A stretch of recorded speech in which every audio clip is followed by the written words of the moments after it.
बिस्मिल्लाहिर्रहमानिर्रहीम। Dear friends, break से पहले हमारा जो पहला पार्ट था, पहला टॉपिक था religious reformist movement and educational reformist movement. ये हमारा शेख अहमद सरींदी, शाह वलीउल्लाह, सैयद अहमद शहीद, अलीगढ़, देवबंद, नदवा, सिंध मदरसतुल इस्लाम और इस्लामिया कॉलेज पेशावर से मुतालिक कुछ ऑब्जेक्टिव नॉलेज हमने शेयर किया। चीज़ें 5 ब्रॉडर कैटेगरी में हमने पढ़ी। कुछ टाइमलाइन, कुछ इवेंट्स, कुछ टर्मिनोलॉजीज, कुछ ऐसी पर्सनैलिटीज जो उसमें अहम थी, और आखिर में हमने कुछ बुक्स भी साथ साथ पढ़ते हैं। हर टॉपिक में इन्हीं 5 में से मेन चीजें निकलती हैं। आपने अपने आप को यही समझाना होता है जब भी कोई टॉपिक पढ़े कि मुझे इसकी टाइमलाइन आती है, इसमें कोई इंपॉर्टेंट टर्म है तो आई कैन एक्सप्लेन, पर्सनैलिटी और इवेंट को भी कर सकता हूँ, और last surely not the least के इससे रिलेटेड कोई बुक्स हैं तो आई नो। जब ये 5 चीजें किसी एक टॉपिक से मुताल्लिक आपको आती हैं, मीन्स देयर बाय कि आपको वो टॉपिक का ऑब्जेक्टिव नॉलेज है।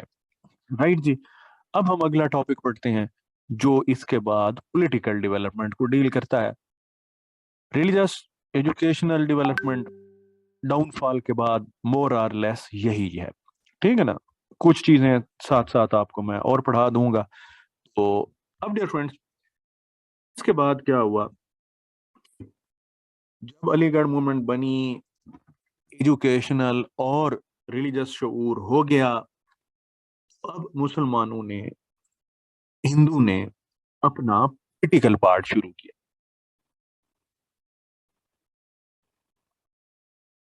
तो पहला पॉलिटिकल पार्ट हिंदू ने शुरू किया और उन्होंने अपनी एक सियासी जमात बनाई, that is called Indian National Congress. लिखिए जी, इंडियन नेशनल कांग्रेस।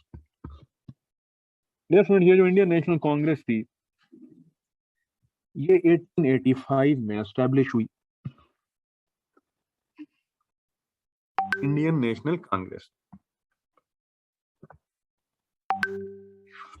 फरहान बच्चे, आज वाले टेस्ट का रिजल्ट होपफुली जल्दी आ जाएगा इंशाल्लाह। आप पढ़िए।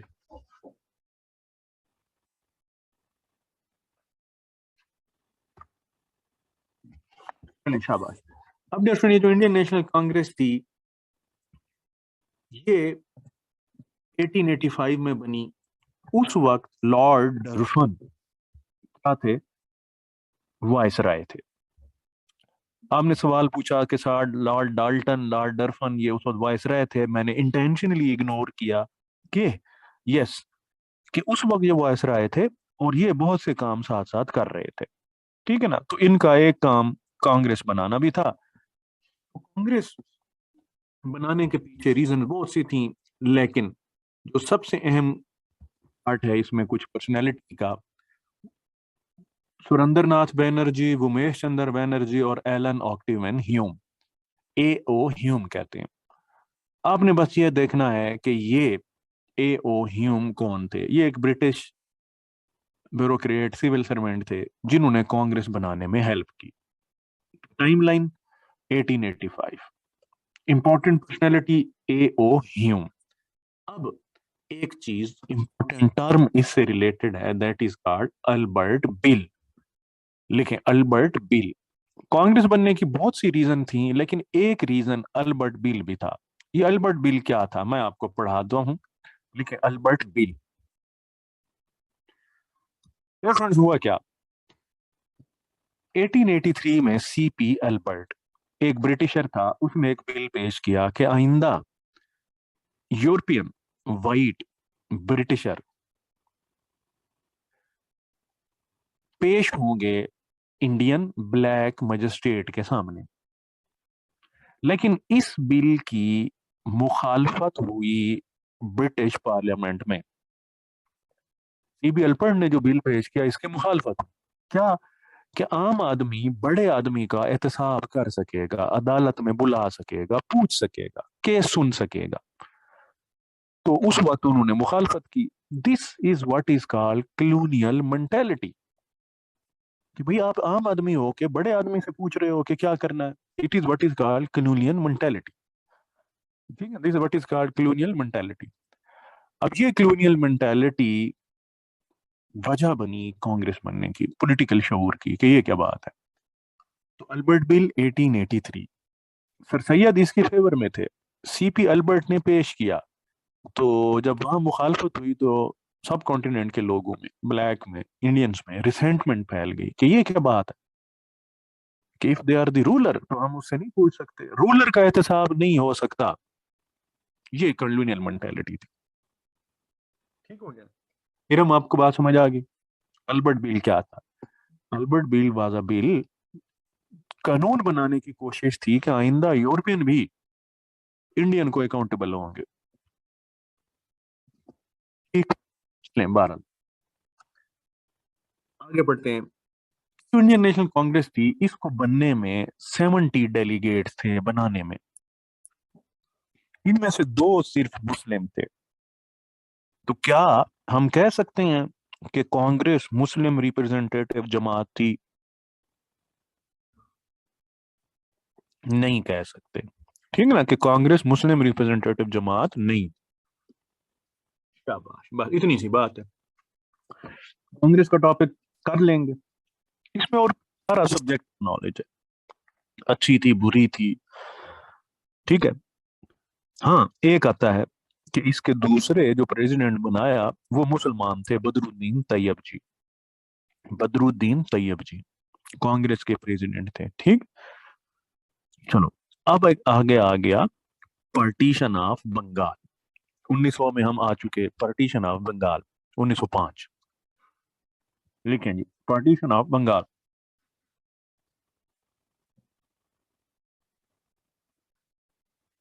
कांग्रेस के मुस्लिम सदर बहुत से थे, लेकिन जो पहले मुस्लिम सदर थे उनका नाम था बदरुद्दीन तैयब जी। Partition of Bengal 1905। बंगाल बहुत बड़ा सूबा था, एडमिनिस्ट्रेटिवली पॉसिबल था उसे कंट्रोल करना। तो अब क्या हुआ, उन्होंने बंगाल को डिवाइड कर दिया। बहुत सी रीजंस थी। रीजन जो है वो सब्जेक्टिव नॉलेज है। कब डिवाइड हुआ?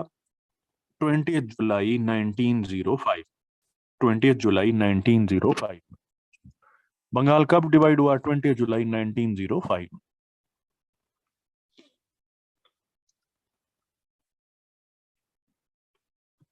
देखा गया।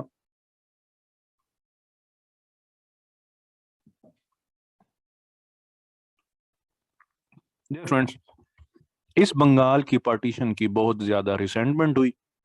हिंदू ने बहुत ज्यादा प्रेशराइज किया। तो इस पार्टीशन को अनल कर दिया गया 1911 में। 12/12/1911, 12 दिसंबर 1911 हो गया। अनलमेंट कब हुई? 1911। अब ये वो ईयर था 1911 में, लिख लें, जब दिल्ली दरबार हुआ। दिल्ली दरबार क्या हुआ कि इसमें क्वीन नई आई, क्वीन विक्टोरिया टू। तो उनको जो है ना ताजपोशी हुई, और उन्होंने यहाँ दिल्ली में की। और उन्होंने दरबार के मौका पर पार्टीशन ऑफ बंगाल को अनल कर दिया। ठीक। चलें, शाबाश।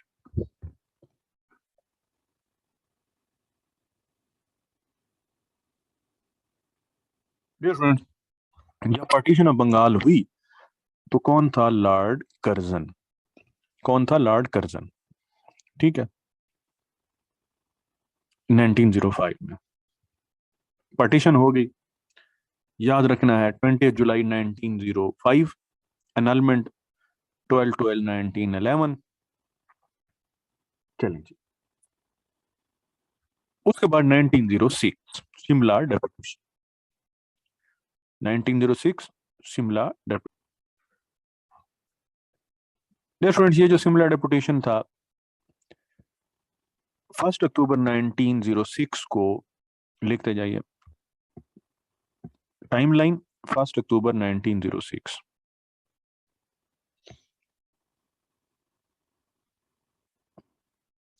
शिमला डेपुटेशन में दो तस्वीरें मैंने आपको दिखाई। लेफ्ट साइड पे सर करीम आगा खान, सुल्तान आगा खान जिसे कहते हैं आप, आगा खान स्वयं कहते हैं जिसे। तो आगा खान स्वयं लेड दी डेपुटेशन, और राइट पे जो है सैयद अली बिलग्रामी, इन्होंने उस डेपुटेशन का जो एड्रेस था वो लिखा। ये डेपुटेशन कहाँ गया? शिमला। किससे मिलने? लॉर्ड मंटो से। लॉर्ड मंटो कौन था? वायसराय। क्या करने गए थे? ये मैं अभी बताता हूँ। कितने लोग गए थे? 35। ठीक है डियर फ्रेंड्स, इसमें डेपुटेशन में 35 लोग गए और कहा कि हमें सेपरेट इलेक्टोरेट चाहिए। सेपरेट इलेक्टोरेट क्या होता है? कि जब एक कम्युनिटी को वोट दे, ठीक, एक कम्युनिटी दूसरी कम्युनिटी को वोट दे, उसे क्या कहते हैं? Separate electorate. ठीक हो गया। अब डियर फ्रेंड्स क्या हुआ कि इस सिमिलर डेपुटेशन में कहते हैं कि अलीगढ़ के जो प्रिंसिपल थे उन्होंने टाइम लेके दिया। उनका नाम था सर आर्चबोल्ड। मुश्किल ऑब्जेक्टिव बनाए शिमला डेपुटेशन पे, तो क्या कहते हैं कि किसने टाइम लेके दिया? आर्चबोल्ड।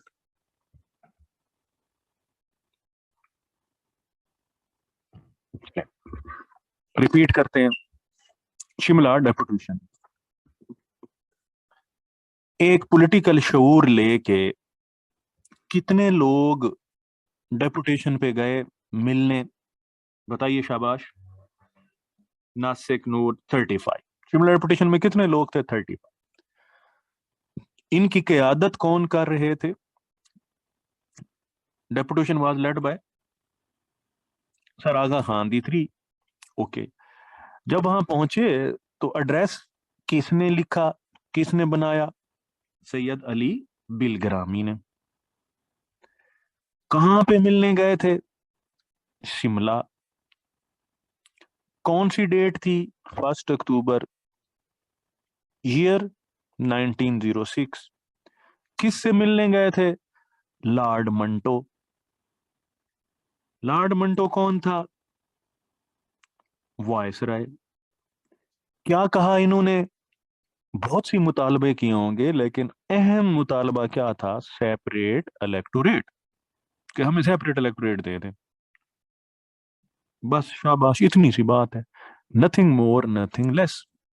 शिमला डेपुटेशन समझ आ गया। टाइमलाइन एक, पर्सनैलिटीज 3, टर्म एक। टर्म कौन सी? Separate electorate. पर्सनैलिटी कौन सी? आगा खान, बेलग्रामी और मंटो। और एक नंबर, इवेंट, के 35 लोग शिमला में मिलने। समझ आ गई? उसके बाद आ गया डियर फ्रेंड्स, शिमला डेपुटेशन के बाद, शिमला डेपुटेशन, सियासी शऊर। अब हमने ये सारी चीजें ट्रांसलेट करनी थी पॉलिटिकली। पॉलिटिकल ट्रांसलेशन के लिए हमें चाहिए होती है पॉलिटिकल पार्टी। मुसलमानों ने जो शिमला डेपुटेशन के बाद पार्टी बनाई उसे क्या कहते हैं? ऑल इंडिया मुस्लिम लीग। देखिए जी, ऑल इंडिया मुस्लिम लीग।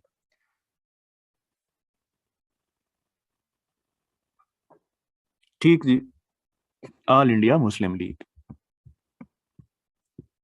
अली बच्चे सैयद अली बिलग्रामी ने वो एड्रेस लिखा था जो कि हमने कैसे उनसे बात करनी है, क्या कहना है, क्या पूछना है। वो होता है ना, डेपुटेशन जाता है, एक बंदा बात करता है, ठीक है ना। चलें, अब जो है ना, ऑल इंडिया मुस्लिम लीग कब बनी? 1906, 30 दिसंबर 1906। कहाँ पे? ढाका। किसने बनाई? नवाब सलीम उल्ला खान ऑफ ढाका। नवाब सलीम उल्ला खान ऑफ ढाका। मुस्लिम लीग कब बनी? 1906, 30 दिसंबर। किसने बनाई? नवाब सलीम उल्ला खान ऑफ ढाका।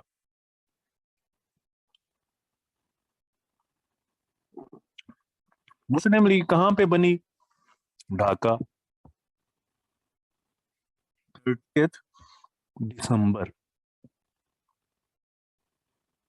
30 दिसंबर, याद रखना है। सिमिलर डेपुटेशन कब गया था? अक्टूबर में। नवंबर दिसंबर 2 माह छोड़ के मुस्लिम लीग बनी जी। अक्टूबर और 2 माह बाद दिसंबर। दिसंबर के 2 माह बाद क्या होता है?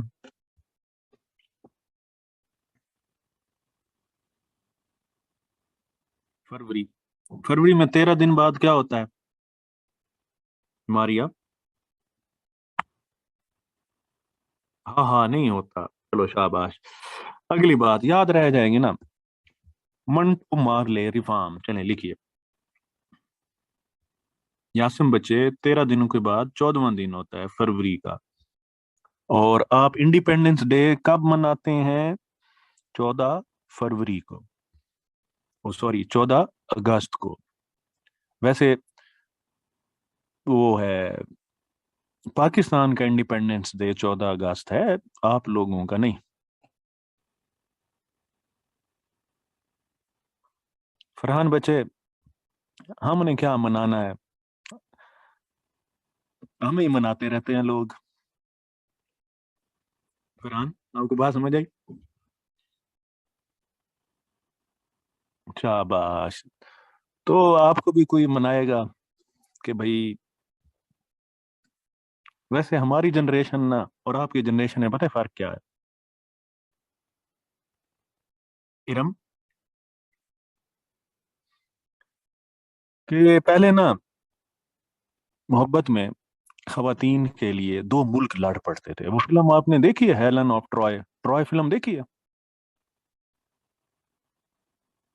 ट्रॉय फिल्म नहीं देखी? उफ, ट्रॉय देखी। दो मुल्क ग्रीक के लड़ पड़े थे एक खातून के पीछे, उसका नाम था ट्रॉय। वो कहता she is the most beautiful woman on the earth, जिसके लिए दो मुल्कों में जंग हो गई थी। उफ, ऐसी भी खवातीन होती थी। फिर क्या होता था हमारे आबा अजदाद के दौर में? दो कबीले लड़ पड़ते थे, ट्राइब लड़ पड़ते थे। हीर रांझा में देखें कौन कौन लड़ पड़ा था। खेड़े लड़ पड़े थे खरलों के साथ, सियालों के साथ। ठीक है ना? खरल और सियाल जो पंजाब वाले हैं वो जानते हैं, वो आपस में दो कबीले लड़ पड़े। चलो हमारी जनरेशन थी, लाइन तो मार लेते थे ना। आप मिस्ड कॉल जनरेशन है। मिस कॉलों पे ही मिस कॉल उठा ली तो बस ठीक है, वरना कहेंगे तो मैंने तो मिस्ड कॉल दी थी, गलती से मिल गया था। खैर आपसे जो है ना, चलो वापस क्लास में चलेंगे। मंटो मार ले रिफार्म वापस। Okay okay okay okay. Irfan, मैंने किसे फूल देने हैं? ठीक है ना? चलो वापस क्लास में। मिंटो मार ले रिफार्म। डियर फ्रेंड्स, जब सियासी जमात बन गई और सियासी मुतालबात भी हो गए, तो अंग्रेजों ने कॉन्स्टिट्यूशनल पैकेज डेवलपमेंट की पहली is called that is called Minto Marley reform. Lord Minto voice रहे थे, मार्ले यहाँ पे सेक्रेटरी ऑफ स्टेट थे। ठीक है ना?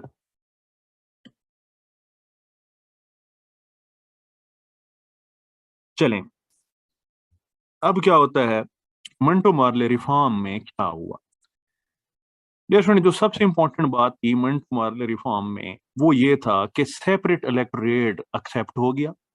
लिखें, दो बातें मंटो मार्ले रिफॉर्म में अहम है। सेपरेट इलेक्टोरेट एक्सेप्ट हो गया। अगर आप सब्जेक्ट पाए, मुसलमानों ने सेपरेट इलेक्टोरेट कब ट्रांसलेशन करती थी और उसको प्रिंट कराती थी?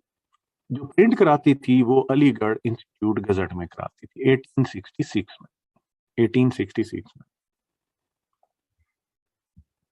तो साइंटिफिक सोसाइटी कब एस्टेब्लिश हुई? 1864।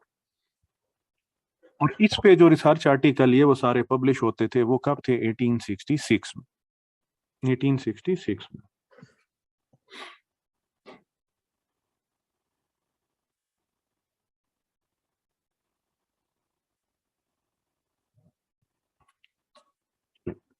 अब सैयद ने फिर एजुकेशन के लिए 1870 में एक कमेटी बनाई। ये ऑब्जेक्ट मुझे बहुत कम मिली है पास्ट ईयर्स के पेपर्स में, बट यू कैन राइट। ठीक थी। दोबारा सैयद की एफर्ट्स। पहला स्कूल कब बनाया जी बताइए?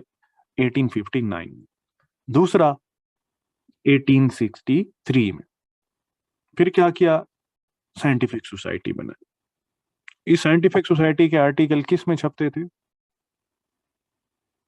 अलीगढ़ गजट में। ये गजट कब आया? 1866 में। 1870 में कमेटी बनाई। अब जो अगली ऑब्जेक्टिव है असफंद यार बचे, ये अगर आपको आ जाए ना तो बहुत इंपॉर्टेंट चीज समझ आ जाएगी। लिखें, 1875 में MAO हाई स्कूल बना। लिखें, Mohammedan Anglo oriental MAO high school बना 1875 में। ये स्कूल 1877 में कॉलेज बना। यही कॉलेज 1920 में यूनिवर्सिटी बनी। 1920 में यूनिवर्सिटी बनी।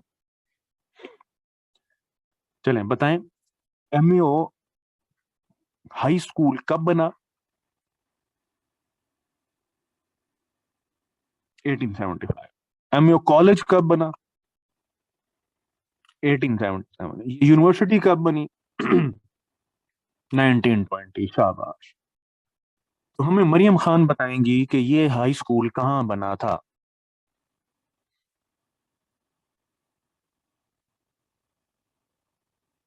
जवाब, ये हाई स्कूल कहाँ बना था? अलीगढ़ में, obviously. Thank you very much. इसलिए मैंने नहीं लिखा हुआ था कि 1875 में कॉलेज, 75 में हाई स्कूल, 77 में कॉलेज और 1920 में यूनिवर्सिटी बनी। तो अलीगढ़ यूनिवर्सिटी थी तो अलीगढ़ में ही बनी होगी ना। पेशावर यूनिवर्सिटी फैसलाबाद में बन सकती है।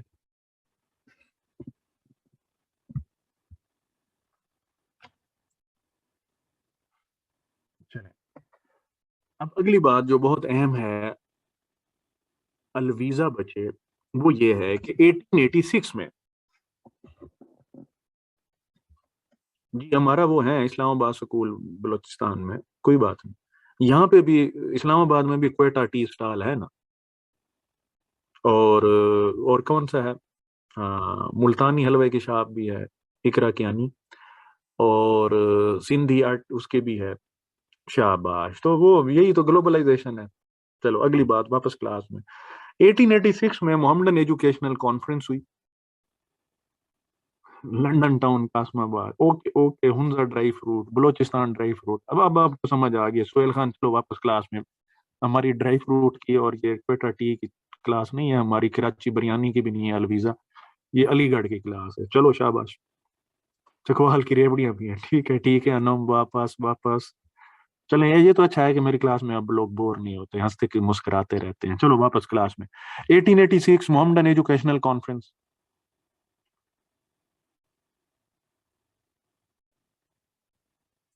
1886 Mohammedan educational conference.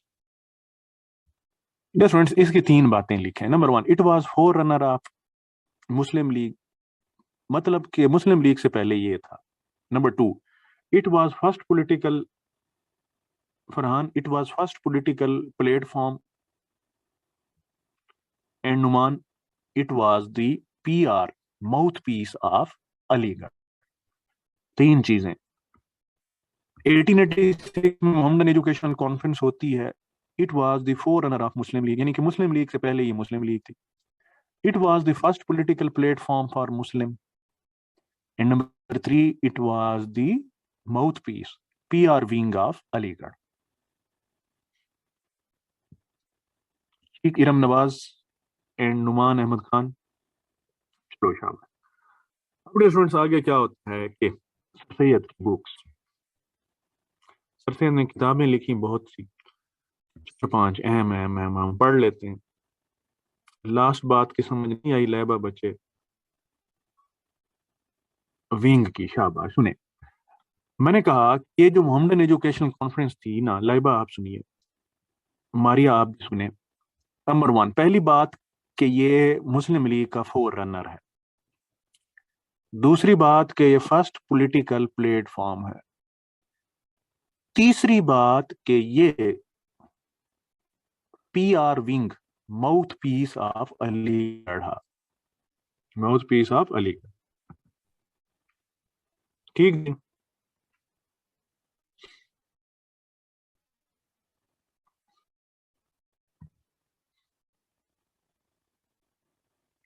Date memorise करने एक बता दूं, आपको डेट्स नहीं याद होती, अब आप शरीफ आदमी है देश।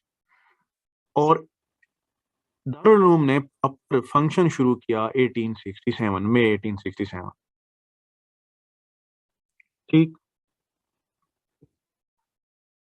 दारुल उलूम के पहले स्टूडेंट थे मौलाना महमूद उल हसन, इनको शेख उल हिंद भी कहते थे, मौलाना महमूद उल हसन। और अगली चीज,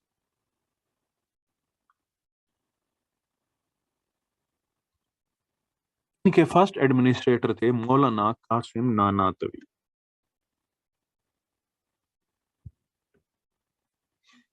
मौलाना कासिम नानातवी। ठीक। बस इतनी सी ऑब्जेक्टिव याद रखनी है। मैं आपको रैप कराता हूँ। अगली चीज लिखिए, नदवतुल उलमा, ये नदवतुल उलमा की बिल्डिंग है, नदवतुल उलमा।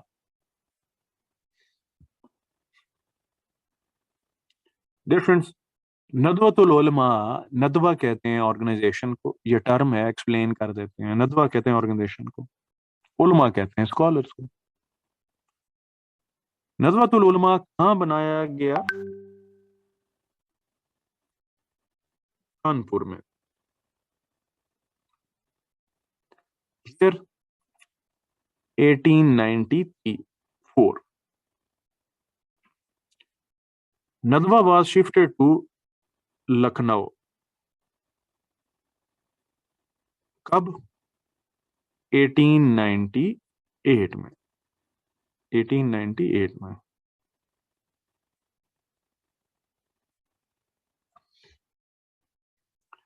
बातें, नदवतुल उलमा कब बना? नजरतुल उलमा कब बना बताइए? 1893 में, शाबाश। शिफ्ट कब हुआ? 1898 में। नदवा बना कहाँ था, एस्टेब्लिश कहाँ हुआ था? कानपुर में। और शिफ्ट कहाँ हुआ था? लखनऊ में। बनाया किसने था? मौलाना मोहम्मद अली कानपुरी ने, मौलाना मोहम्मद अली, 1906 में। और ब्रिटिशर ने कब सेपरेट इलेक्टोरेट दिया? 1919 में, मंटू मार्ले रिफॉर्म। ठीक। अब दूसरी चीज थी, that was representation. Manto Morley reform में ब्रिटिशर को यह एहसास हुआ कि इंडियंस को पावर में शामिल किया जाए, मिनिस्टर बनाया जाए, तो उन्होंने रिप्रेजेंटेशन दी। और वॉइस राय की एग्जेक्टिव काउंसिल में पहले इंडियन, लिखें S P Sinha, S P Sinha, इसको एग्जेक्टिव काउंसिल ऑफ वॉइस राय का मेंबर बनाया। एसपी सिन्हा जब रिटायर हो गए, तो पहले मुसलमान सैयद अली इमाम को एग्जेक्टिव काउंसिल ऑफ वॉइस राय का रुकन बनाया गया।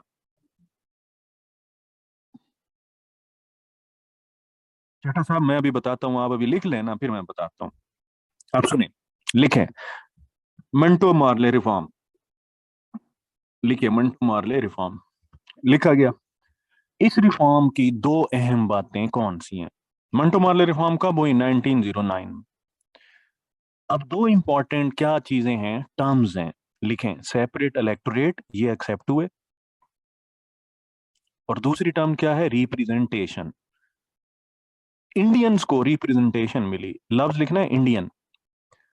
अब 2 पॉइंट्स लिखें। पहले इंडियन कौन थे जिनको वाइस राय की एग्जीक्यूटिव काउंसिल में शामिल किया गया, मिनिस्टर बनाया गया? S P Sinha. S P Sinha ने जब रिजाइन किया तो किसको बनाया? सैयद अली इमाम। बस इतनी सी बात है। आपके पास समझ आ गई? बस 3 बातें याद रखनी है। मिंटो मार्ले रिफॉर्म 1909। पहली बात सेपरेट इलेक्टोरेट, दूसरी बात रिप्रेजेंटेशन। रिप्रेजेंटेशन किसको मिली? इंडियंस को। कौन बना? एसपी सिन्हा। दूसरा इंडियन सैयद अली इमाम। ऑब्जेक्टिव आ जाए इरम बच्चे के पहले मुसलमान कौन थे जो वायस राय की काउंसिल के रुकन बने, एग्जेक्टिव काउंसिल के? शाबाश, मुसलमान अली इमाम। ठीक हो गया, चलो शाबाश। अगली बात, थैंक यू जी। छोटी छोटी बातें होती हैं, अगर वो समझ आ जाए बाकी सारा रट्टा होता है। इन बातों को रट्टा लगाना है, बाकियों को समझना है। हम समझने वाली बात को रट्टा लगा रहते हैं और रट्टे वाली बात को समझ रहे होते हैं कि सर समझ नहीं आई। मिंटो मार्ले रिफॉर्म 1919 क्या समझने की जरूरत है बताएं? जिस दिन आपका ये बेसिक प्रॉब्लम सॉल्व हो गया, आप समझने वाली बात को रट्टा लगाते हैं और रट्टे वाली बात को समझने की कोशिश करते हैं। ठीक है, 2 + 2 4 होते हैं, समझ ना भी आए 4 होंगे, समझ आ भी जाए 4 ही होंगे, उसे अच्छा याद कर ले। ठीक है ना? तो अगली बात 1909 है, सलमान खान मंटो मार्ले रिफॉर्म देखें। 1909 नहीं है। तो अगली बात, मंटो मार्ले रिफॉर्म के बाद हुआ जी लखनऊ। लिखें लखनऊ पैक्ट। शाबाश शाबाश शाबाश।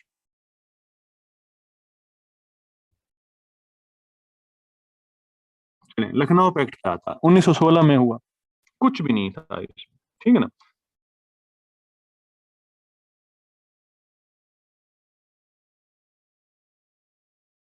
लखनऊ पैक्ट 1916। कुछ भी इसमें याद करने की जरूरत नहीं है। 2 बातें। कायदे आजम ने 1913 में ऑल इंडिया मुस्लिम लीग ज्वाइन की। कायद ज्वाइन ऑल इंडिया मुस्लिम लीग 1913, और Quaid start working for Hindu Muslim unity, Hindu Muslim understanding. 1915 में बॉम्बे में सेशन हुआ कांग्रेस का और मुस्लिम लीग का, जिसमें यह फैसला हुआ कि हम अगले साल लखनऊ में सेशन करेंगे और वहां पे आपस में एक अंडरस्टैंडिंग करेंगे। उस अंडरस्टैंडिंग को, उस पॉलिटिकल अंडरस्टैंडिंग को क्या कहते हैं? लखनऊ पैक्ट। सादा सी बात। Lucknow pact 1916। Reason behind Lucknow pact, effort of Quaide Azam for Hindu Muslim unity. 2 बातें। तीसरी बात, 16 में जो पैक्ट हुआ वो लखनऊ पैक्ट कहलाता है। और तीसरी बात, ये लखनऊ पैक्ट के चीफ आर्किटेक्ट आने वाले कौन थे? कायदे आजम मोहम्मद अली जिन्ना और मिसिस सरोजनी नायडू। मैडम नायडू जो थी, ये कांग्रेस की रहनुमा थी और ये हिंदू मुस्लिम यूनिटी में बहुत इन्होंने काम किया, और साथ कायदे आजम। ठीक है ना? नाइटिंगेल ऑफ बॉम्बे, नासिक जनीब हस्मानी। नाइटिंगेल ऑफ इंडिया नहीं, nightingale of Bombay. Mrs Naidu को नाइटिंगेल ऑफ बॉम्बे कहते थे, और कायदे आजम को कहते थे ambassador of Hindu Muslim unity. Ambassador of Hindu Muslim unity. और ये टाइटल उनको मैडम नायडू ने दिया था। यस।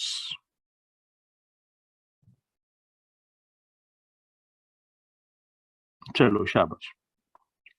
अगली बात, डेफिनेट लखनऊ पैक्ट के बाद Montagu Chelmsford reforms. Montagu Chelmsford reforms.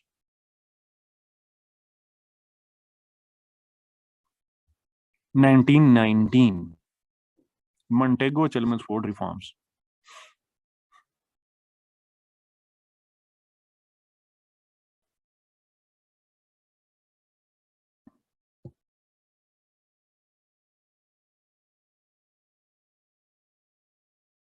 लिखिए मॉन्टेगो चेल्मसफोर्ड रिफॉर्म्स। अब डियर फ्रेंड्स, कॉन्स्टिट्यूशनल पैकेज हुआ। जब भी कोई बातचीत होती है तो उसके बाद कॉन्स्टिट्यूशनल पैकेज होता है। मुसलमानों की कांग्रेस के साथ हो, कांग्रेस की मुसलमानों के साथ हो, ठीक हो गया ना। तो 1919 की जो मॉन्टेगो चेल्मसफोर्ड रिफॉर्म थी, इसमें क्या है? ठीक, चलें अगली बार। अब डियर फ्रेंड्स, इसमें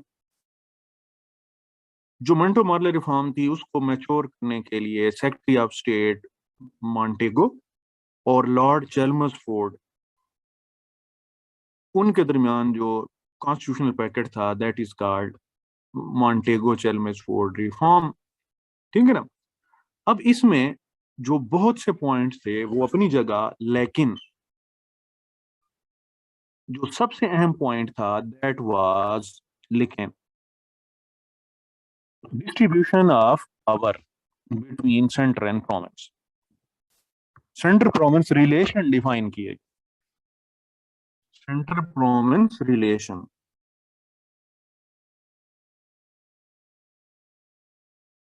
सेंटर प्रोविंस रिलेशन।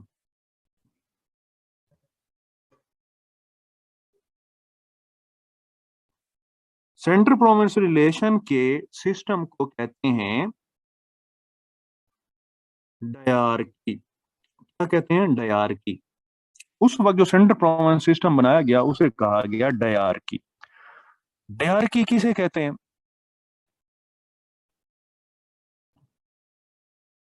डायरकी कहते हैं distribution of power between two. ठीक है, distribution of power between two, उसे कहते हैं डायरकी। इसमें दो सब्जेक्ट बनाए गए, एक को कहते थे रिजर्व्ड और एक को कहते थे ट्रांसफर्ड।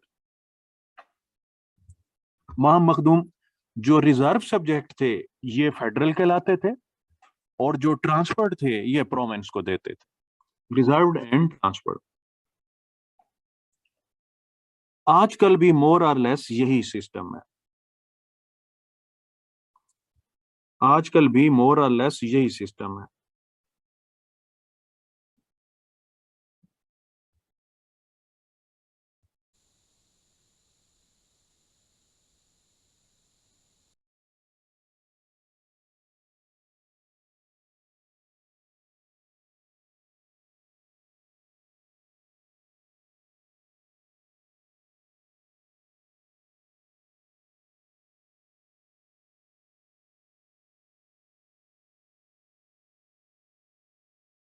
जी, दिल्ली प्रपोजल।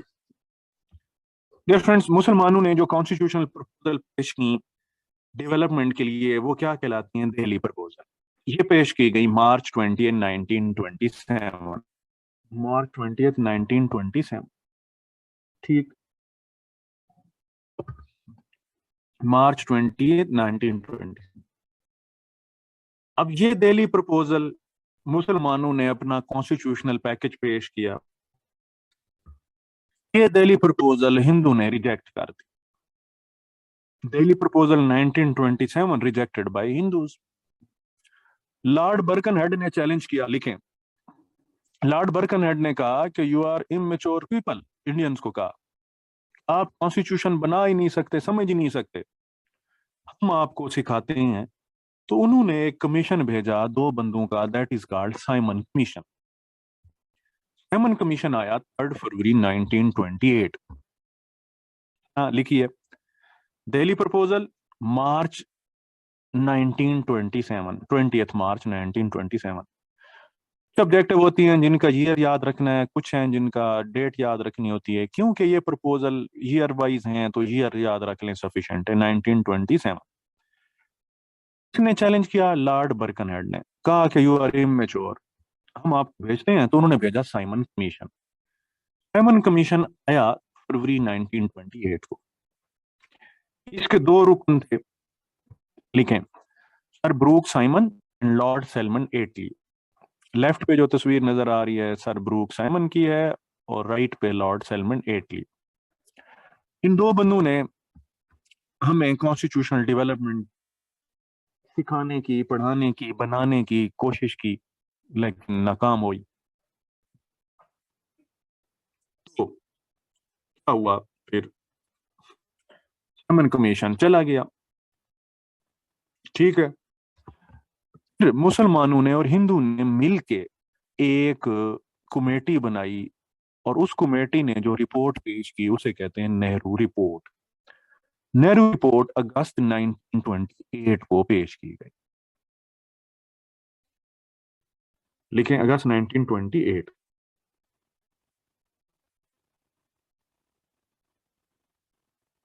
ठीक।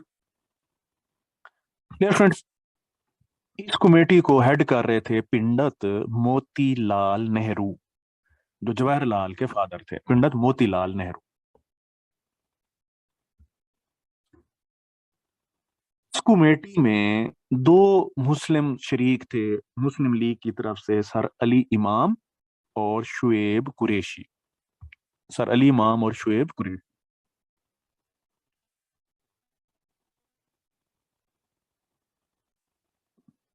सर अली इमाम और शुएब कुरैशी।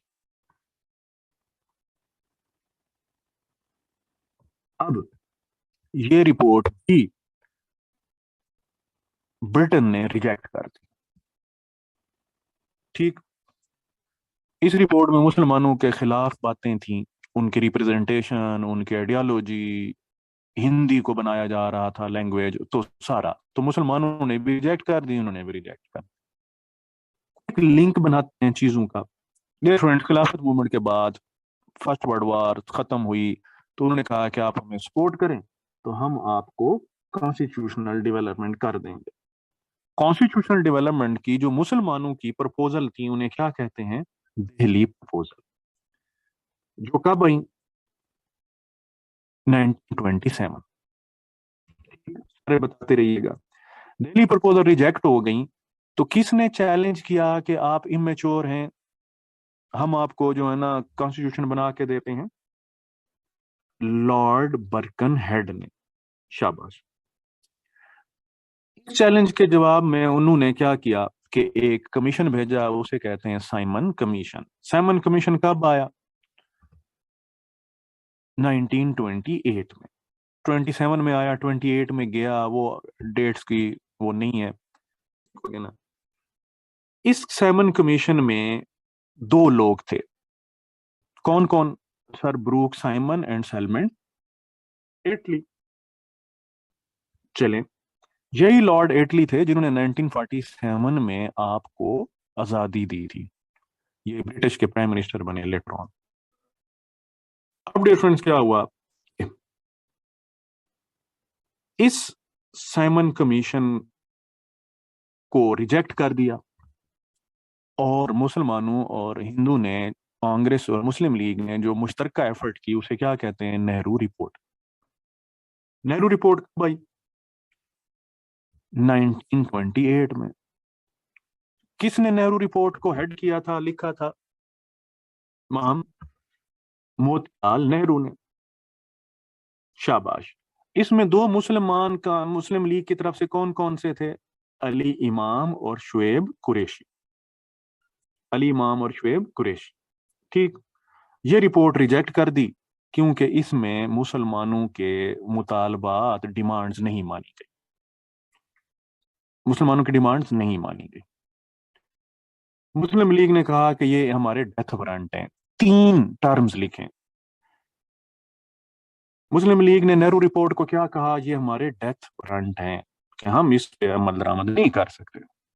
और कायदे आजम ने कहा कि it is parting of the ways, अब हमारे रास्ते जुदा जुदा हैं। अब हमारे रास्ते जुदा जुदा। तुम जाओ केएफसी और मैं जाऊंगा मैकडोनल्ड। जब रास्ते जुदा जुदा होते हैं ना, तो फिर अपनी अपनी उबर पकड़ते हैं और चले जाते हैं। यूं ही नहीं है मैडम, क्या नहीं? शाबाश। ठीक है ना? तो कायदे आजम ने कब रास्ते जुदा किए? नेहरू रिपोर्ट के मौके पर। और क्या कहा कि ये तुम्हारे डेथ वारंट है। ठीक है ना? चलो शाबाश, सलमान बचे। मुसलमान दौड़े दौड़े आए कायदे आजम के पास और कहा, कायद हमें 14 नुकात लिख के दो। कैद ने नेहरू रिपोर्ट के रिस्पॉन्स में क्या लिख के दिया? 14 नुकात, 14 पॉइंट्स 1929। अब्दुल वाजिद, चलो शाबाश।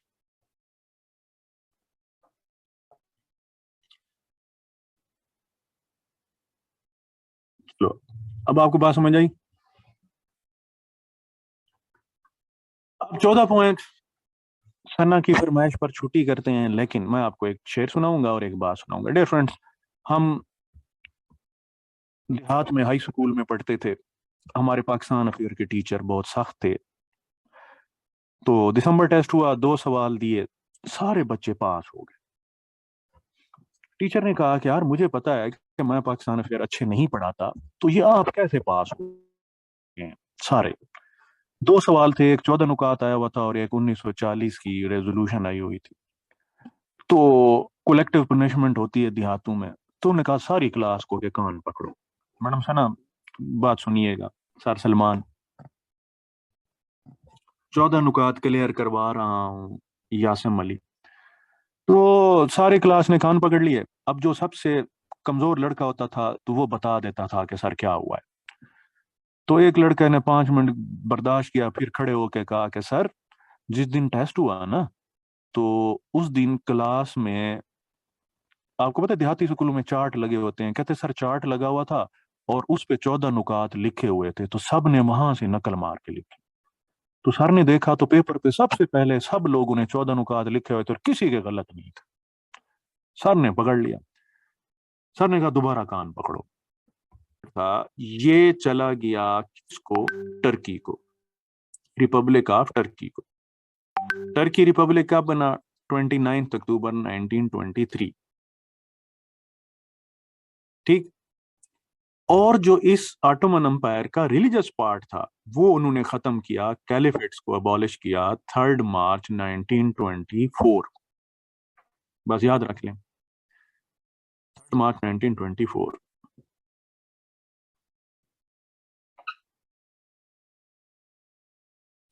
ठीक। लें, ऑटोमन अंपायर बनी 1299, रही 1924 तक। इसका पॉलिटिकल पार्ट कब खत्म हुआ? 1 नवंबर 1922 को। टर्की कब बना? 29 अक्टूबर 1923। और इसका रिलीजियस पार्ट कब खत्म हुआ? 3 मार्च 1924। हमने इसको बचाने की जो कोशिश की, दैट इज कॉल्ड खिलाफत मूवमेंट। ठीक।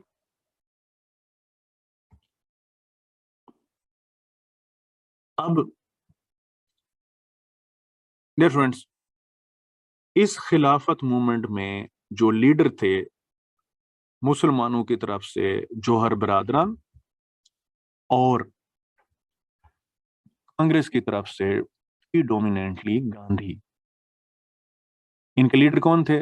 जौहर बरादरान और गांधी। अब डियर फ्रेंड्स, ये नॉन वायलेंस मूवमेंट थी, गांधी के नॉन वायलेंस फलसफे पे थी।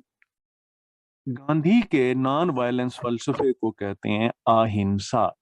ए H I N S A, अहिंसा। ठीक है ना? इनके नॉन वायलेंस के फलसफे को क्या कहते हैं? अहिंसा। ठीक। जब इसमें वायलेंस आया, वायलेंस का एक इवेंट हुआ चोरा चोरी में, 1922। चोरा चोरी गोरखपुर में, डिस्ट्रिक्ट गोरखपुर, यूपी सूबा। चोरा चोरी एक इलाका था वहां पे। कुछ लोगों ने सरकारी दफ्तरों को हमला किया, तोड़ फोड़ की, आग लगाई। तो वहां पे गांधी ने कहा कि क्योंकि ये नॉन वायलेंस मूवमेंट थी, इसमें वायलेंस आ गया है, तो हम क्या कहते हैं कि मूवमेंट खत्म कर देते हैं। मूवमेंट खत्म कर देते हैं। तो इंसिडेंट्स ऑफ चोरा चोरी के बाद मूवमेंट खत्म हो गई। अब चोरा चोरी का इंसिडेंस क्या था कि वायलेंस था, सरकारी दफ्तरों पे अटैक कर दिया था। चोरा चोरी का इंसिडेंस कब हुआ? 1922 में। गांधी ने इसी को बेस बना के खिलाफत मूवमेंट खत्म कर दी। और खिलाफत मूवमेंट कब खत्म हुई थी? आज के दिन 13 फरवरी ईयर 1922, पूरे 100 साल हो चुके। 13 फरवरी 1922, 13 फरवरी 2022। उस्मान, 13 फरवरी को मूवमेंट खत्म करने की क्या जरूरत थी कि 14 फरवरी को कहीं जाना होगा? उनका यार मूवमेंट खत्म करो, बस हम अपनी मूवमेंट चलाते हैं, हो जाएगी ना। मुझे तो और कोई रीजन समझ नहीं आती। कोई और रीजन है तो अलीजा बच्चे आप बता दें। मोहम्मद रशीद, कोई और रीजन हो सकती है? चलें, अब आपको डेट याद होगी, कभी नहीं भूलेगी। खिलाफत मूवमेंट कब खत्म हुई? 13 फरवरी को 1922। क्यों खत्म हुई? बस आगे मारिया बंदा सिर्फ मुस्कुरा ही देता है। चलो शाबाश। डियर फ्रेंड्स, चोरा चोरी का वाकया हो गया था। अब चोरा चोरी वो नहीं है, वो जो आपने गाना सुना है, चोरा चोरी गन्ने के खेत में, ठीक ना वो। डियर फ्रेंड्स, खिलाफत मूवमेंट की समझ आई आपको? समझ आई नहीं आई? सैयद अमार हुसैन, ये रीजन मैंने आप समझ यही आई है, रीजन ये थी नहीं। मसला पता क्या है, मोहब्बत में हमें वो बातें समझ आती हैं जो होती नहीं है। मोहब्बत में इंसान ना खुश फहमी का शिकार रहता है या गलत फहमी का, ठीक है ना। ये सब कॉन्टिनेंट का सबसे बड़ा मसला है। हमें मोहब्बत में या खुश फहमियां होती हैं या गलत फहमियां होती हैं। जिसको मेरी बात समझ आ जाएगी वो मोहब्बत में कामयाब होगा या नाकाम होगा।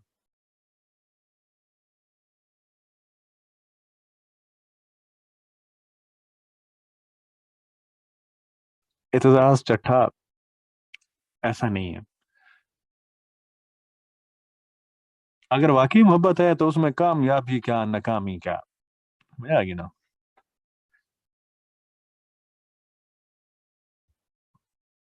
बस,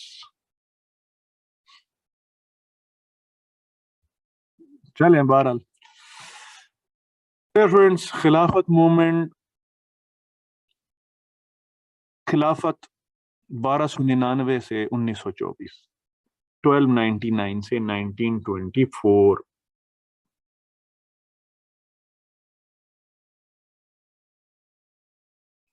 नंबर टू, खिलाफत एंडेड इन पॉलिटिकल पार्ट 1922,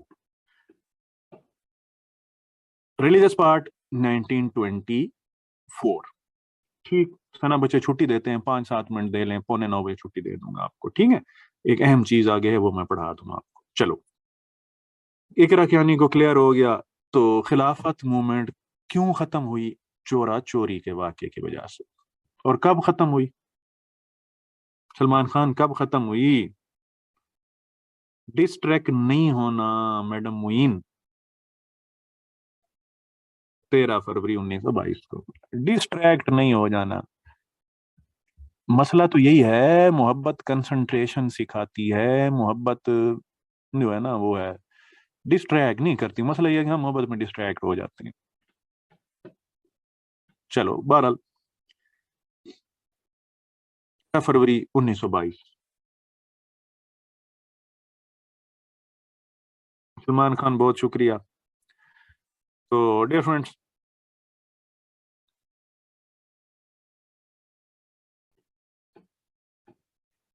आखिर में मैं आपको एक शेर सुनाऊंगा बाद में ना, ठीक है। चलें डियर फ्रेंड्स, अब जो है ना आगे पढ़ते हैं। फिर ना कहती हैं कि सर छुट्टी करनी है तो छुट्टी भी करते हैं। 5-7 मिनट में आपको एक चीज पढ़ाते हैं, फिर छुट्टी कर लेंगे। चलें, अब डियर फ्रेंड्स आ गया दिल्ली प्रपोजल, ठीक है ना। दिल्ली प्रपोजल, लिखें दिल्ली प्रपोजल। दानिश जहीर बच्चे अभी तो आप ना एमटीई का इम्तिहान देंगे ना, 2-3 दिन आपको छुट्टी मिलेगी, 2-3 दिन आप अपना वो करेंगे, ठीक है ना। तो फिलहाल तो पढ़ते हैं ना, फिर देखेंगे कि लास्ट क्या है और सेकंड लास्ट क्या है। अगली बात, डेली प्रपोजल, 5-7 मिनट में छुट्टी दे देंगे, एक शेर सुनाऊंगा फिर छुट्टी। डे फ्रेंड्स, मंटो मार्ले रिफॉर्म, उसके बाद लखनऊ पैक्ट, मॉन्टेगो चेल्मसफोर्ड रिफॉर्म्स, ये जब सारी खत्म हो गई, खिलाफत मूवमेंट खत्म हो गई, तो ब्रिटिशर ने कहा कि आप हमें कॉन्स्टिट्यूशनल प्रपोजल पेश करें। ये कॉन्स्टिट्यूशनल प्रपोजल सबसे पहले मुसलमानों ने पेश की और उनको कहते हैं दिल्ली प्रपोजल। हमारा अगला छोटा सा टॉपिक है दिल्ली प्रपोजल। लिखें, दिल्ली प्रपोजल।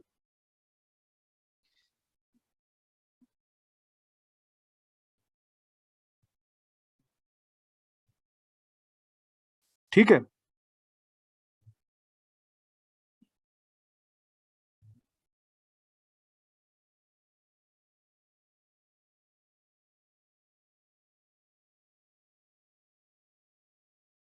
तो अब हम बच्चे होते हैं, झूठ पे झूठ बोलते हैं, तो सबके कान पकड़े, फिर एक बच्चा खड़ा हो गया, कहता सर मैंने तो खुद याद करके लिखे थे, मैंने नकल नहीं मारी। उसने कहा चलो बैठ जाओ। जब एक ने देखा कि जान छूट रही है झूठ बोल के, सबने कहा सर मैंने भी नहीं मारी, मैंने भी नहीं मारी, मैंने। सारे हो गए सर फिर परेशान कि ये क्या बात। उन्होंने कहा चलो ठीक है, आगे वो भी टीचर थे। उन्होंने कहा ये ठीक है, आपके पास 5 मिनट है, टेक आउट योर नोटबुक्स, इसको रिवाइज करें और 5 मिनट बाद टेस्ट में लिख के दें। हम सारे परेशान हो गए, हार फिर भी नहीं मानी, हमने पढ़ना शुरू कर दिया। हमें 5 मिनट में याद नहीं होने थे, लेकिन टीचर की हमने रिस्पेक्ट में हमने कहा कि हम 14 नुकात पूरे करते हैं। अनम बच्चे, हमने जो 14 नुकात पूरे किए ना, जरा गौर से देखने हैं। हमने लिखा कि आपको पता है ना कि 14 नुकात जो है ना वो कौन से होते हैं और कैसे जो है ना, उसमें अक्सर होता है कि मुसलमानों को हकूक दें, सिंध को बंबई से अलग करें, ये हर किसी को याद होता था। तो हमने फिर पता है क्या किया, अनम बच्चे, आतिफ बच्चे, कि हमने लिखा कि सिंध को बंबई से अलग करें, बंबई को सिंध से अलग करें और दोनों को एक दूसरे से अलग करें, इस तरह की। ठीक है ना। उल्फत, पाकिस्तान फिर आप कहते हैं हमें समझ नहीं आती, हमें भी समझ नहीं थी, हमने अपने बना लेते थे। अलवीना, सिंध को बंबई से अलग करें, बंबई को सिंध से अलग करें और दोनों को एक दूसरे से अलग करें। 3 पॉइंट हो गया ना। आगे हमने कहा कि तमाम सूबों को सूबाई खुद मुख्तारी दें, पंजाब को सूबाई खुद मुख्तारी दें, सिंध को दें, बलोचिस्तान को दें, खैबर पख्तूनख्वा को दें। ठीक है ना। कितने हो गए, 8 पॉइंट हो गए। देखें हमारा भी जीनियस चेक करें ना फिर। ठीक है ना। नबीला, कायद आजम बड़ा लीडर थे, उन्होंने कभी जॉब्स की बात नहीं की। बड़े लीडर कौम बनाते हैं, मजदूर नहीं। लेकिन हम गरीब आदमी थे, हमने कहा कायद आजम ने जरूर नौकरियों शौकरियों का कहा होगा। हमने लिखा कि 1/, मुसलमानों को मुलाजमत दें। और हमारी मैथ अच्छी थी, हमने लिखा 2 - 1/3 को भी मुलाजमतें दें। सर समझेगा कि कोई नया पॉइंट है ना, कोई मैथमेटिकल इनोवेशन है। सीधरा इजाज, हमें एक और पॉइंट आता था कि मुसलमानों को हिंदुओं के बराबर हकूक दें, हमने उसके भी 3 बना दिए। मुसलमानों को हिंदुओं के बराबर हकूक दें, हिंदुओं को मुसलमानों के बराबर हकूक दें और दोनों को एक दूसरे के बराबर हकूक दें। इतरक, समझ आ गया ना। तो निर्मा बच्चे, अब 14 पॉइंट हमने लिख दिया। हमने कहा हमारे पास तो टाइम खत्म हो गया, हमें तो आता था। हमारे सर को शेर बड़े पसंद थे, हमने शेर टिका दिया। जरा नम हो ये मट्टी बड़ी जरखेज है साकी, आ पास आ ना रह जाए कोई ख्वाहिश बाकी। अलामा इकबाल और अनिल कपूर दोनों को शामिल करते। ठीक है ना। और नीचे पाकिस्तान जिंदाबाद और ये भी लिख के जो है ना हमने कर इतना। Friends, such an innovation and such जिसे आप कहते हैं ना कि दी थिंग। सुहा तहरीम, चले इसी बहाने आपने पार्टिसिपेट किया, मुस्कुराहट से किया। नबीला, निर्मल, ठीक है ना। निर्मल, नेहरू रिपोर्ट इसलिए मुसलमानों के अगेंस्ट थी कि मुसलमानों ने साइन नहीं किए थे, सैयद अली इमाम और शोएब कुरैशी ने नहीं किए थे। खैर, वो आप सीरियस बात कर रहे हैं, मैं उससे ज्यादा इंटेलेक्चुअल बात आपको सिखाने की कोशिश कर रहा हूँ। ठीक है ना? तो डियर फ्रेंड्स, छुट्टी पे रिलैक्स होके जाया करें, खाना खाएं और क्विज करें। मैं अभी आपको क्विज भेजने लगा हूँ, नवीद आपको वो भेज देगा फर्स्ट सेकंड लेक्चर का लिंक। और कोर्स कंप्लीट नहीं है, आपको शेर भी सुना देता हूँ। रिलैक्स हो के आराम से जितनी चीजें पढ़ी हैं, आगे 10 15 20 25 सब्जेक्ट होंगी, वो आप खुद भी पढ़ लीजिएगा। But man we will have a time, maybe हम पढ़ लें, ना भी पढ़े तो लेट इट बी। आपको क्लास में इधर उधर कोई ना कोई पढ़ लेंगे। एमपीटी की तैयारी कीजिए। मैं अपना जल्दी से शेर ढूंढ लेता हूँ, फिर आपको दुआ देते हैं, फिर आप क्विज करें, फिर आप छुट्टी करें।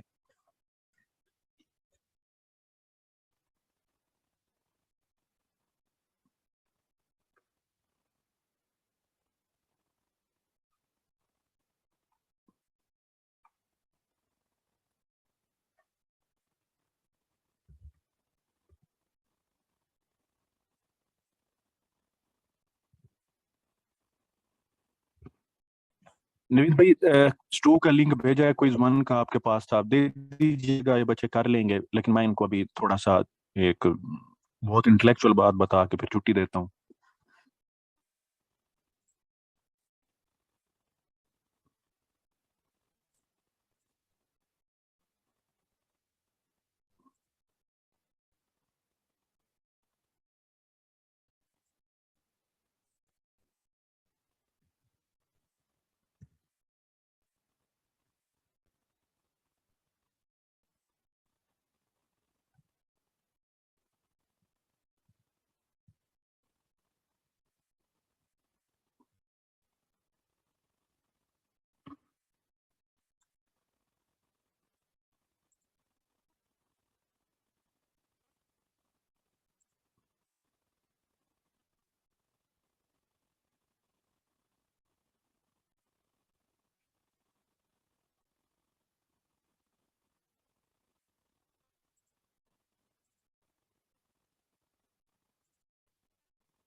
जी, बहुत शुक्रिया आप लोगों का इंतजार करने का। वीडियो वॉइस से ज्यादा आपको नजर भी आ जाएगा तो सुन लेंगे। डियर फ्रेंड्स, अल्लाह ताला आप सब लोगों को कामयाब करे। आपके एमपीटी में एमपीटी पास होगा तो आप इंशाल्लाह सीएसएस का एग्जाम दे सकेंगे। Best of luck. अल्लाह आपको आपके वालिदैन का फख्र बनाए, आपको मुसीबतों परेशानियों से महफूज रखे, और आपकी नेक ख्वाहिशात, नेक तमन्नाएं सबकी पूरी करें। आपसे बहुत ज्यादा लोगों की उम्मीदें वाबस्ता होती हैं, हमारी होती हैं, पेरेंट्स की होती हैं, यारों दोस्तों की होती हैं, फैमिली की होती हैं। दुआएं लिया करें, किसी ना किसी की दुआ जरूर लगती है। ठीक है ना? तो डियर फ्रेंड्स, उर्दू अदब में जो छोटे बहर के शेर लिखना होता है ना, ये बहुत मुश्किल होता है। बहुत मुख्तसर बात में सारी बात कह जाना, प्रिसिजन, प्रेसी। तो हमने भी एक ऐसा ही प्रेसी शेर लिखा, उल्फत बचे। उर्दू अदब में ना, ये छोटी बहर के शेर के याद आते रहना बस, दिल दुखाते रहना बस। ठीक है? हुरैन, और काम क्या तुमको, आजमाते रहना बस। ठीक है ना? जर्निश, हाले दिल रहे दिल में गुनगुनाते रहना बस। हो गया। और सीखना हर अच्छी बात और सिखाते रहना बस। डियर फ्रेंड्स, दिल शिकस्ता हो कोई हो, दिल बढ़ाते रहना बस। अब मेरे स्टूडेंट जिन अनम सरेक आती है, मैं गवर्नमेंट कॉलेज में पढ़ता था, तारिक जैदी साहब अल्लाह उन्हें जवारे रहमत करे, तो वो हमें सिखाते रहते थे। तो 3 लफ्जों का मैंने एक शेर लिखा था। आप सबको, इकरा बच्चे, इरफान, अनम अब्बासी, मरियम, आसिम, आप सब लोगों की इजाजत से सरेकी में है, ना भी समझ आया मैं ट्रांसलेशन कर दूंगा, ठीक है ना। सबसे मुस्तकिल जो है ना शेर था, सरेकी में कहते हैं कि साकू मिल मुस्तकिल। ये सरेकियों को समझ आइए, इरफान समझ आइए, शाबाश। साकू मिल मुस्तकिल, 3 लफ्ज और पूरा। जरनेश, सरेकी समझ आती है? पोठोहारी भी आती होगी, पंजाबी भी आती होगी, पश्तो सिंधी वालों को नहीं आता तो मैं एक्सप्लेन कर देता हूँ। कोई पश्तो वाला अगर ट्रांसलेशन कर देगा तो मैं पढ़ लूंगा। कहा कि be mine but for ever, ठीक है। तो नहीं भी समझ आई तो वो है, मेरा शेर था। अल्लाह ताला आपको आबाद रखे और सलामत रखे, ठीक है। मैंने दुआ गो हूँ आपके लिए, ताकि अल्लाह ताला आपको किसी भी किस्म की मुसीबत परेशानी से बचाए। अपना कोविड सर्टिफिकेट, वैक्सीनेशन सर्टिफिकेट जिसे कहते हैं आप, roll number slip, CNIC original और ओरिजिनल बैंक चालान अपने पास रखना है, और ताकि वो दें, रिलैक्स करें। इंशाल्लाह पेपर आसान होगा, पास होंगे तो you will be able to take return exam. माजरत अगर किसी के आखिरी 10 मिनट ज़ाया हुए, अपना ढेरों से ख्याल रखिए। मेरी बहुत सी दुआएं स्पेशल आप सब लोगों के लिए। आई विल लॉग ऑफ, आपको शेयर हो जाएगा तो वो आप कर दीजिएगा। नवीद भाई कोई शेयर कर दें। थैंक यू वेरी मच और जी बहुत थैंक यू सो शुक्रिया। मच सर, अपने टाइम दिया, थैंक यू, अल्लाह आपको खुश रखे। मैं शेयर आमीन कर जनाब, देता हूँ। Thank you, thank you. अच्छा स्टूडेंट्स, ये लिंक मैं क्विज का आपको शेयर कर रहा हूँ चैट बॉक्स में, तो